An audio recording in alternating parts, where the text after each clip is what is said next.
കടുവയെ കൂടുവെച്ച് പിടിച്ചോ വെടിവെച്ചോ പിടിച്ച് ചെയ്യാനുള്ള ഉത്തരവ് നൽകി കഴിഞ്ഞിട്ടുണ്ട്.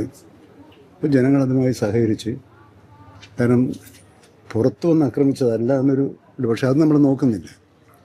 വനത്തിന് പുറത്തു വന്നില്ല, വനത്തിനുള്ളിലാണ് ഇത് സംഭവിച്ചത്. പക്ഷേ അവിടുത്തെ ഞാൻ മനസ്സിലാക്കിയത് അവിടുത്തെ ഒരു വാച്ചറുടെ ഭാര്യയാണെന്നാണ് ഞാൻ മനസ്സിലാക്കിയിട്ടുള്ളത്.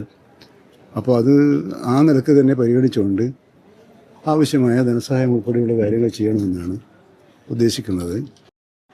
അപ്പം നമ്മളിവിടെ ആ നരഭോജിയായ ഒരു ഒരു കടുവയാകുമ്പോൾ നമുക്ക് ആ നിലയ്ക്ക് തന്നെ കാണണം. അതിൻ്റെ ഗൗരവത്തിൽ തന്നെയാണ് കാണുന്നത്. ശരി. ഈ കഴിഞ്ഞ ദിവസങ്ങളിലൊക്കെ ഈ സമാനമായ പ്രശ്നങ്ങൾ അവിടെ ഈ മേഖലയിൽ ഉണ്ടായിക്കൊണ്ടിരിക്കുകയാണല്ലോ. അപ്പോൾ പക്ഷെ അതൊരു പ്രശ്നങ്ങൾ സത്യമാണ്.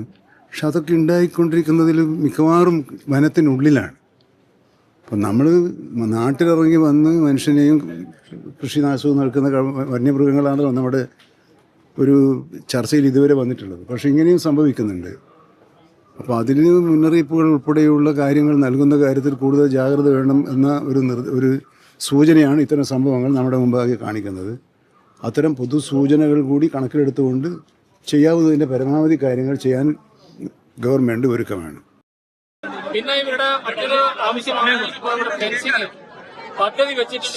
പദ്ധതി വെച്ചിട്ടുണ്ട്. അത് ചെയ്യുന്നില്ല എന്നുള്ളതാണ് ജനങ്ങളുടെ പരാതി.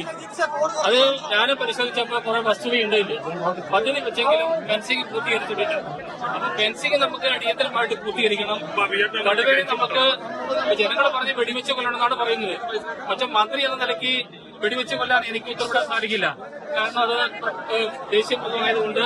പക്ഷെ മയക്ക് വെടിവെച്ചിട്ട് പിടിക്കാനും കൂട് വെച്ച് പിടിക്കാനും ആവശ്യമായിട്ട് RRTയെ വെച്ചുകൊണ്ട് കാര്യങ്ങൾ നിയന്ത്രിക്കാനും ഫെൻസിംഗ് എത്രയും പെട്ടെന്ന് നമുക്ക് നാളെ തന്നെ ആരംഭിക്കാനുള്ള നടപടി സ്വീകരിക്കാൻ വേണ്ടി മന്ത്രി എല്ലാ ഉറപ്പും തരും.